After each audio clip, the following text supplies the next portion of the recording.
ऊ गाँव भी अब गाँव ना रह गइल। ऊ गाँव भी अब गाँव ना रह गइल।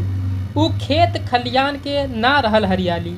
ऊ खेत खलियान के अब ना रहल हरियाली। सुबह होते लोटा लिए खेतों में बड़बड़ाना।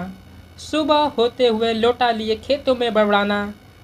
पोखरा पोखरी में कूद कर खूब उसमें नहाना। अब ऊ गाँव भी गाँव ना रह गइल। अब ऊ गाँव भी गाँव ना रह गइल। आम के छाँव में टिकोरा से बतियाना। आम के छाँव में टिकोरा से बतियाना। दोपहर होते ही गुल्ली पैना से पिटियाना। दोपहर होते ही गुल्ली पैना से उसको पिटियाना। अब ऊ गाँव भी गाँव ना रह गइल। अब गाँव भी ऊ गाँव ना रह गइल। बाबा चाचा के मड़ई में खूब उसमें जोर जोर से चिल्लाना।